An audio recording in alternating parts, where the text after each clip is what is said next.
Assalamualaikum warahmatullahi wabarakatuh. Perkenalkan, nama saya Muhammad Solihin. Saya dari Prodi Administrasi Publik. Di sini saya akan menjelaskan tentang presentasi yaitu asas-asas manajemen. Arti manajemen. Manajemen berarti pengelolaan, pengendalian, penanganan pada suatu perusahaan rumah tangga atau suatu bentuk-bentuk kerjasama dalam mencapai suatu tujuan tertentu. Perkembangan generasi manajemen. Yang pertama, generasi 1 atau jungle management, yaitu pekerjaan lebih banyak dikerjakan sendiri, dijalankan secara naluriah, mengalir bersama-sama orang yang saling bekerja sama. Yang kedua, generasi 2 atau manajemen by direction. Menurut Frederick Winslow Taylor, yaitu menggunakan wewenang untuk mengarahkan anggota organisasi untuk mencapai suatu tujuan. Sering disertai paksaan dan berkembang teori-teori kepemimpinan. Yang ketiga, generasi 3 atau manajemen by targeting atau manajemen by objective, yaitu anggota diberi kebebasan agar memiliki daya inovasi dan kreativitas diimbangi dengan pemenuhan target dan tujuan. Yang keempat, generasi value creative management. Ciri utamanya memadukan antara kualitas pendekatan ilmiah serta kerja tim, berangkat dari rasa percaya pada setiap orang berdasarkan harga dirinya, kepercayaan, dan rasa hormat. Yang kelima, generasi knowledge and human networking management. Tokoh Charles M. Savage yaitu mengutamakan kualitas melalui kepuasan individu. Ciri utamanya adalah bagaimana mengintegritaskan perusahaan melalui jaringan manusia. Fungsi manajemen. Fungsi manajemen menurut beberapa para ahli, yang pertama yaitu menurut Henry Fayol, yaitu planning atau perencanaan, organizing atau perorganisasian, commanding atau pemberian komando, controlling atau pengawasan. Yang kedua, Luther M. Gulick, yaitu perencanaan, pengorganisasian, pengadaan pegawai atau staffing, pemberian bimbingan, pengkoordinasian, pelaporan, dan penganggaran. Yang ketiga, Sondang P. Siagian, yaitu perencanaan, pengorganisasian, pemberian motivasi, pengawasan, dan penilaian. Prinsip-prinsip manajemen ada 10. Yang pertama, division of work atau pembagian pekerjaan. Yang kedua, authority and responsibility atau kewenangan dan tanggung jawab. Yang ketiga, disiplin. Yang keempat, unity of command. Yang kelima, unity of direction. Yang keenam, subordination of individual interest to general interest atau kepentingan umum di atas kepentingan individu. Yang ketujuh, gaji atau upah atau penghasilan. Yang kedelapan, ketertiban. Yang kesembilan, keadilan. Yang kesepuluh, stabilitas jabatan pegawai. Unsur-unsur manajemen. Yang pertama, manusia. Sangat menentukan manusia membuat tujuan, melakukan proses kegiatan untuk mencapai tujuan yang telah ditetapkan. Tanpa manusia tidak akan ada proses kerja. Titik pusat, central point, manajemen. Yang kedua, money atau uang. Uang sebagai alat tukar dan alat ukur nilai suatu usaha, atau besar kecilnya nilai perusahaan diukur dari jumlah perputaran uang. Yang ketiga, machines atau alat-alat. Peranan mesin sebagai alat bantu kerja memudahkan melaksanakan pekerjaan, memberikan keuntungan terhadap kinerja, dan penggunaannya sangat tergantung kepada manusia, mempermudah tercapainya tujuan hidup manusia. Yang keempat, metode atau cara-cara kerja. Tercapainya atau tidak tujuan sangat tergantung kepada cara melaksanakannya. Dengan cara yang baik akan memperlancar dan mempermudah jalannya pekerjaan. Yang kelima, materials atau bahan-bahan perlengkapan. Manajemen ada karena adanya kegiatan manusia secara bersama-sama untuk mengurus material. Yang terakhir, market atau pasar. Fungsi pasar sangat penting untuk memasarkan barang-barang hasil produksi, sesuatu kegiatan usaha. Pasar penting dikuasai demi kelangsungan proses kegiatan badan usaha atau industri. Teori manajemen. Teori manajemen ada tiga. Yang pertama, scientific management, yaitu fokus pada produktivitas dan memudahkan pekerjaan. Yang kedua, teori hubungan manusia atau human relation, yaitu untuk meningkatkan produktivitas kerja hubungan yang dinamis dan harmonis. Yang ketiga, behavior science atau teori perilaku, yaitu gabungan teori insentif dan teori hubungan manusia, fokus pada perilaku kerja dan yang kooperatif. Perencanaan. Pengertian perencanaan menurut para ahli. Yang pertama, menurut W. H. Newman, perencanaan adalah penentuan terlebih dahulu apa yang dikerjakan.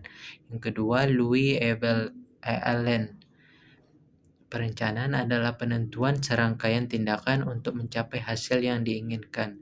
Fungsi perencanaan yaitu ada interpretasi, forecasting, koordinasi, ekonomis, pedoman, kepastian, dan preventing control. Prinsip asas perencanaan. Yang pertama, membantu tercapainya tujuan manajemen. Yang kedua, kegiatan pertama dari seluruh kegiatan manajemen atau primary activity. Yang ketiga, adanya alternatif atau pilihan bahan, waktu, tenaga, dan biaya. Yang keempat, efisiensi, nilai efisiensi, penghematan, dan kerapian. Yang kelima, fasilitas, yaitu mencakup seluruh kegiatan manajemen. Yang keenam, fleksibilitas. Yang ketujuh, strategis. Macam-macam perencanaan ada 6. Yang pertama, penggunaan. Yang kedua, proses. Yang ketiga, jangka waktu. Yang keempat, wilayah atau tempat pelaksanaan. Yang kelima, materi atau objek. Yang keenam, segi umum dan khusus. Sumber perencanaan. Yang pertama, ada kebijakan pimpinan. Yang kedua, hasil pengawasan. Yang ketiga, kebutuhan masa depan. Tindakan dan langkah-langkah pokok perencanaan. 1. Menentukan masalah, tugas, tujuan, dan kebutuhan secara jelas. Yang kedua, mencari informasi secara lengkap. Yang ketiga, mengobservasi, meneliti. Yang keempat, melaksanakan metode perencanaan. Kelima, menetapkan planning alternatif. Keenam, memilih dan memeriksa rencana yang diajukan. Ketujuh, membuat sintesis atau metode atau alternatif penyelesaian. Kedelapan, mengatur waktu secara urutan terperinci. Yang kesembilan, mengadakan evaluasi atau penilaian. Pengorganisasian. Menurut James D. Money, organisasi adalah bentuk setiap perserikatan manusia untuk mencapai tujuan bersama. Sedangkan menurut George R. Terry, organisasi adalah mengalokasikan seluruh pekerjaan yang harus dilaksanakan antara kelompok kerja dan menetapkan wewenang relatif serta tanggung jawab untuk setiap komponen kerja. Hakikat organisasi. Pertama, organisasi sebagai wadah atau relatif statis. Yang kedua, organisasi sebagai proses atau dinamis. Fungsi organisasi ada 4. Yang pertama, mengatur kerja dan kerja sama yang sebaik-baiknya. Yang kedua, mencegah keterlambatan dan kesulitan kerja. Yang ketiga, mencegah kesimpangsiuran kerja. Yang keempat, mencegah pedoman-pedoman kerja. Prinsip organisasi. Yang pertama, menetapkan tujuan atau objektif dengan jelas dimengerti, dipahami, diterima, dijiwai setiap orang dalam melaksanakan tugas agar penghematan tenaga, material, biaya, dan waktu. Yang kedua, kesatuan arah atau unity of direction. Yang ketiga, kesatuan perintah atau unity of command. Yang keempat, keseimbangan antara wewenang dan tanggung jawab seseorang atau pelimpahan wewenang, delegation authority. Ada 3 jenis. Yang pertama, pelimpahan wewenang ke bawah dari penjabat yang lebih tinggi ke pejabat yang lebih rendah. Yang kedua, pelimpahan wewenang horizontal atau penyerahan kekuasaan antara penjabat yang sederajat. Yang ketiga, pelimpahan wewenang ke atas atau penyerahan atau penjabat bawahan kepada penjabat atasannya. Yang kelima, pembagian tugas atau distribution of work. Pembagian kerja, homogenized assignment, departementasi atau divisionisasi. Selanjutnya, pergerakan atau actuating. Menurut George R. Terry, yaitu menempatkan semua anggota kelompok agar bekerja secara sadar untuk mencapai tujuan yang telah ditetapkan sesuai dengan perencanaan dan pola organisasi. Yang kedua, menurut Profesor Dr. M.R. S. Prajudi Sudirjo, yaitu pengaktifan orang-orang sesuai dengan rencana dan pola organisasi yang telah ditetapkan. Ketiga, menurut Profesor Dr. Haji Arifin Abdurrahman MPA, yaitu kegiatan manajemen untuk membuat orang-orang lain suka dan dapat bekerja sama. Setelah pergerakan, terdapat beberapa terminologi pergerakan dalam bahasa asing, antara lain actuating, yaitu penggerakan orang lain secara umum; directing, yaitu pergerakan orang lain secara memberikan petunjuk-petunjuk dan pengarahan; commanding, yaitu menggerakkan orang lain dengan memberikan perintah atau komando; dan kadang-kadang paksaan. Pemimpin terkesan berada di atas. Motivating, yaitu menggerakkan orang lain dengan memberikan instruksi, alasan, bimbingan, nasihat, dan koreksi. Pemimpin terkesan berada di tengah-tengah. Selanjutnya, staffing, yaitu menggerakkan orang lain dengan menempatkan pada fungsi yang sesuai ataupun dengan memberikan jabatan tertentu. Dan yang terakhir, leading, yaitu menggerakkan orang lain dengan memberikan contoh dan teladan yang baik. Teori kebutuhan.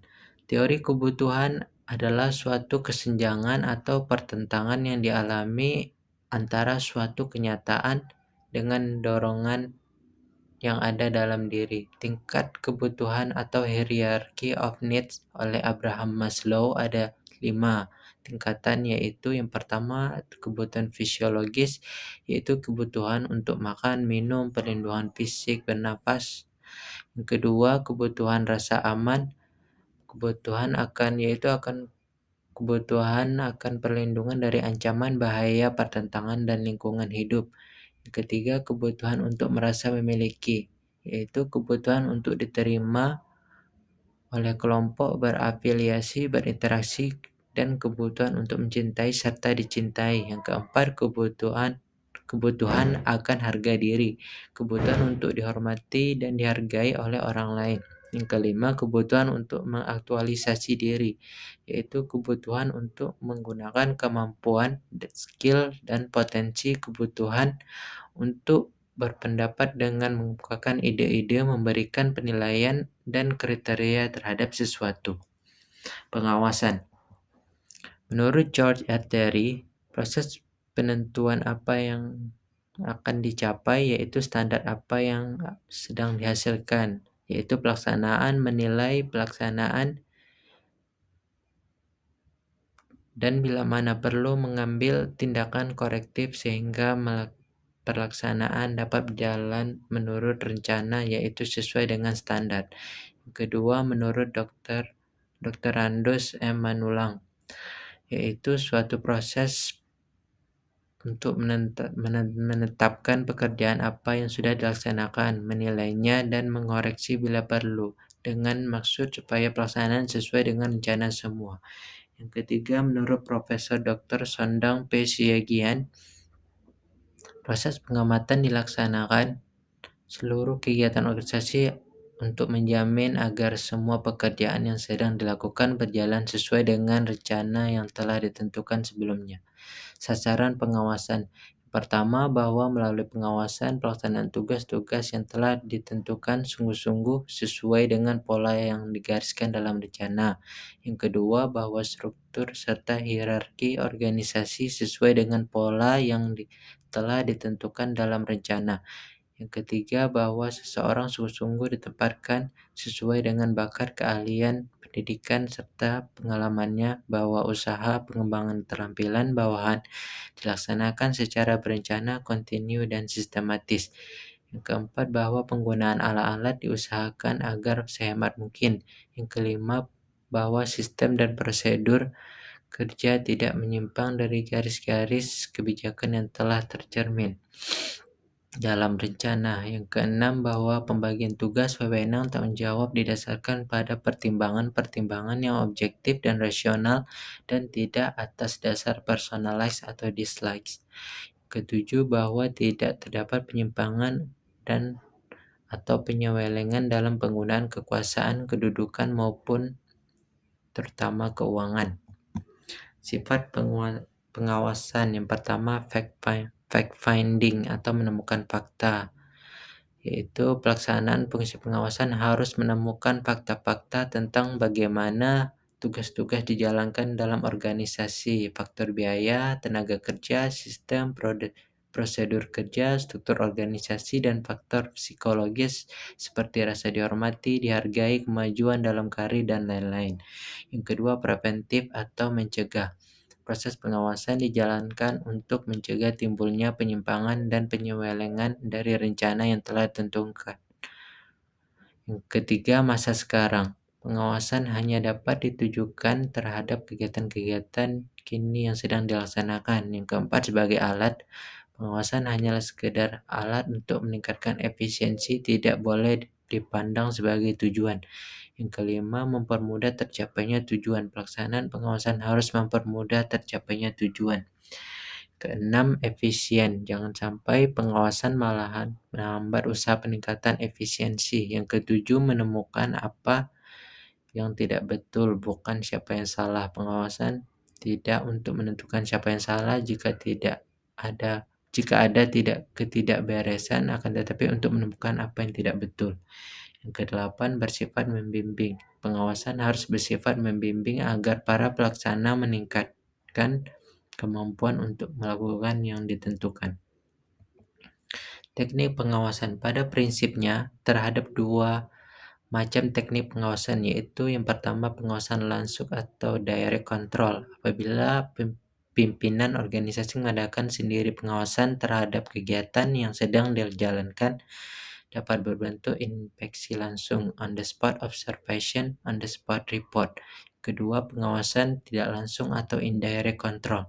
Pengawasan dari jarak jauh dilakukan melalui laporan yang disampaikan oleh para bawahan, dapat berbentuk tertulis atau lisan.